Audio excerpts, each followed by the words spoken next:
Imagine saving 74 years of work.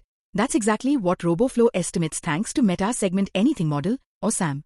Before SAM, segmenting objects for training data was a tedious and time-consuming process. Users had to click dot after dot around objects. But SAM changed all that, allowing both interactive and automatic image segmentation with unprecedented precision. In July 2024, Meta released SAM 2, which introduced real-time segmentation for both images and videos, making dataset creation faster than ever. SAM 2 already knows where most object segments are, so users are creating datasets in a fraction of the time.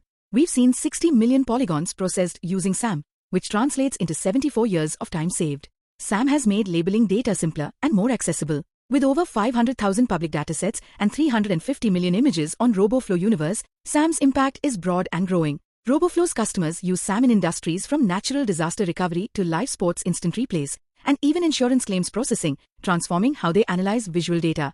From manufacturing to fish population monitoring, SAM is helping machines understand visual data, unlocking new possibilities for innovation across industries. Roboflow and Meta's SAM, changing how we see and interact with the world, one click at a time. Don't forget to like, share, and subscribe for more updates on AI-powered innovations.